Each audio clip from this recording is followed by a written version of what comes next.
Harlem Hospital Center today. Today's program is about a vital link between the community and the hospital, which provides the valuable services of caring and sharing to hospital patients at volunteer services.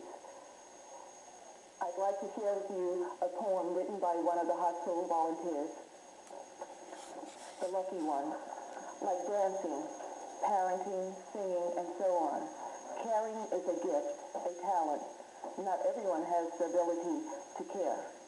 Those who can care are rewarded with the joy of being adored and appreciated beyond what those without the gift can ever know. The wise ones throughout the ages have known that it is not only better to give than to receive, but why that is so.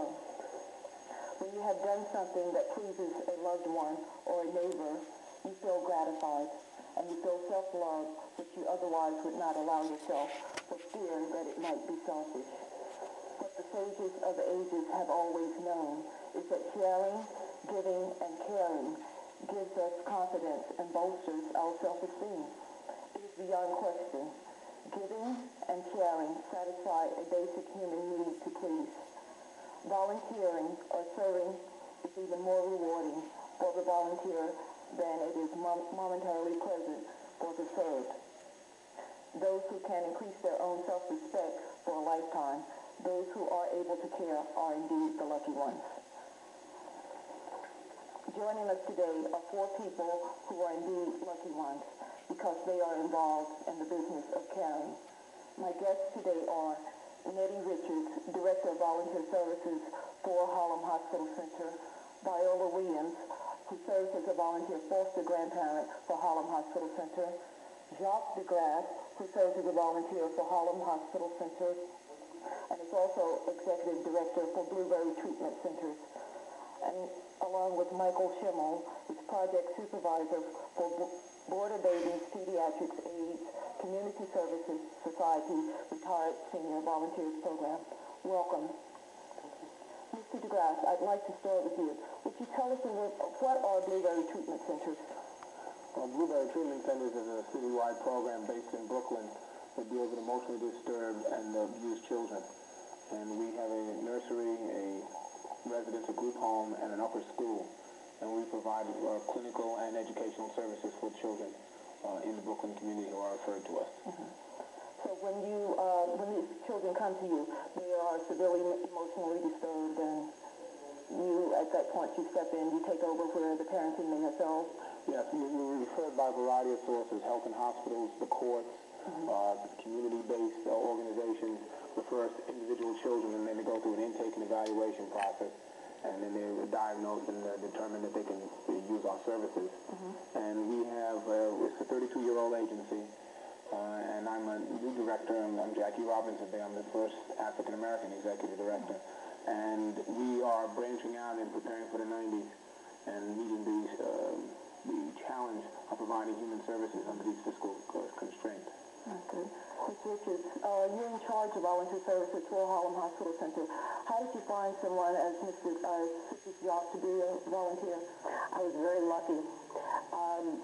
A director of volunteers, is very fortunate when you have people such as Mr. DeGrasse come in to volunteer, go through the process to become volunteers.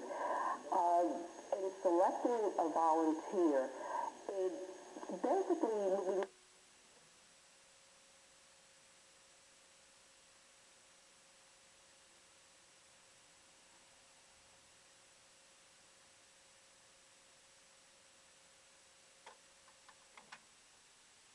I didn't want to retire.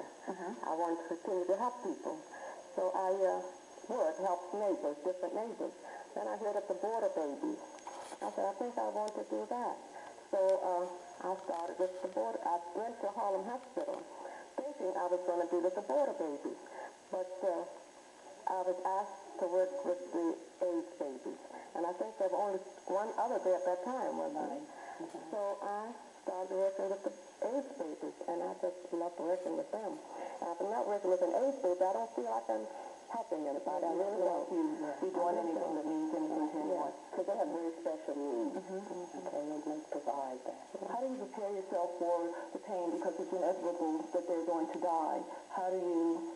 What happens when you come in one day and this baby that you've been with for, say, 6 months or so, he's no longer there? Well, I tried to hold back the tears. And I pray a lot for those babies. When I go to bed at night, when I get up off my knees at night, I have prayed for those babies. And I believe God answers my prayers. If I ask him to do his will, I want them to get well. But it's not my will. So I ask him to do his will. And he does. All right. And we provide support.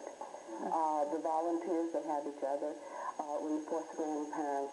And we've learned that when we talk about working with a terminally ill person, all that we all have, we only have right now. So how do you do it? You deal with life right now. And then when it happens, you're there for each other because you can't do any more for the child. And that's what we do. Michael, as a volunteer, the seniors, they come in and they say they want to volunteer. Now, are they trained or do they come in, I want to...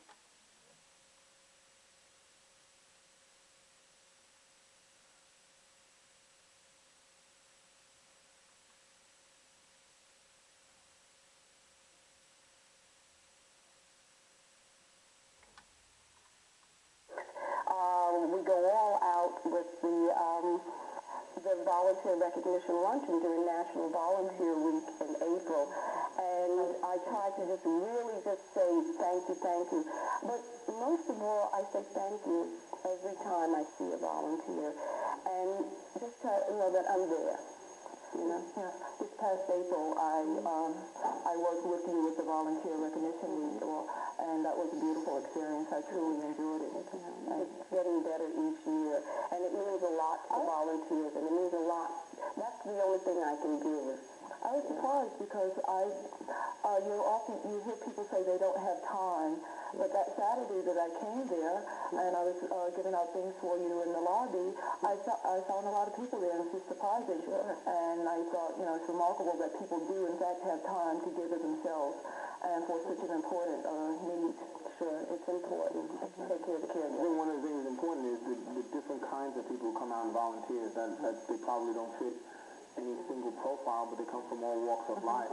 And one of the things that I always do on Saturdays is I keep my smock on so that when I go in the street, I want people to know that I'm a volunteer. Not so much that I want them to know that I'm a volunteer, but that people who look just like them and there's nothing special or different about it, and that they too could get involved. And so when we were recruiting this summer, we were just calling people over and saying, it's time to serve your community. Come step right up and be a part of the solution. And we got a warm response. So you do go out in the street and you actively recruit from people in the street? Yeah, during National Health Week, I think it was the health fair, the hospital, I try to participate and I get the volunteers involved. And they're always willing to help. And last week when they had the program, they had applications out and some people signed up for in the lobby of the hospital. Yeah, National AIDS Day. Yes. So we were always there letting us know. And Miss Fisher says she takes us as she does quite often. And that gives us something else to talk about. They don't talk about the babies. They're my buddies. I had a great time. You're like it. You're a family. We are. You're a family. Sure. And if one stays out or is sick, we call that one that night, find out what's wrong. One of us is out sick now. And we call her to find out. Exactly. And we send flowers. We send birthday cards. We try to keep in touch. It's difficult sometimes because, there are a lot of volunteers, but you must take the time to do it because they're giving of themselves a precious gift. By the way, I wanted to ask you, but you may have already answered it, what are some of the benefits and rewards of being a volunteer? Well, I find that the benefit and reward is feeling that I have helped someone. I have, as I said, always helped someone. And I like to help someone. I was working in other volunteer programs, but I was doing office work, counseling, something like that. And I wanted to help someone. I heard about the border babies, as I said, And I went in, I started out for the border babies, but I ended up with the AIDS babies. And now I don't care if I break with no other babies but the AIDS babies. Because you feel you made a difference in their short life. Yes, because it seems that they look for you. And I don't like to stay out because if I have done one, taken care of one for 2 days, the third day I think she's looking for me. You know, that's for you. Because it becomes her baby. She's the only one that can do anything right. The only one that can hold him right in the air. The child looking for the baby, for his mother. I don't want him to say, oh, another one has left me. You know, somebody else has left me. That was an interesting story about the trust that the patients or the children, how they feel about the volunteers with the recorder. Tell us about that. A young girl who was a patient, her family had stopped coming. It was very difficult for them to deal with. She was 8 years old. She had been in the hospital 16 times. And she had been operated on, and she was down this particular day. And I spent some time with her, and at first she wouldn't talk to me at all. I mean, I was just the latest person, I guess, poking her or trying to get something out of her. And finally I kind of broke through and we talked. And at the end of the day, I went to say goodbye, and she hugged me. And I said, well, can I call you sweetheart? And so I said, I'd like to give you a surprise. I'm going to come back one night this week and have a surprise. And so she kept badgering me, what night? And so I said, this was a Saturday. The night begins with a T. And I went out and I had planned to buy her a video of Peter Pan, Cinderella, the Walt Disney tape. And on Tuesday went by and I completely forgot it. And on Thursday morning, I was on my way to work and I remembered it was Thursday. It was my last chance to go. And I got to the hospital, I bought the tape during the day, and I got to the hospital that night. And she was, now when I don't wear my glasses, I really have to kind of go on faith in terms of when I see people. So I'm kind of squinting down the hall. I got off the elevator and I'm starting to squint down the hall. She was at the elevator with her eyes at 6. I told her I'd be there at 7. I got there at 5 to 7. She was there.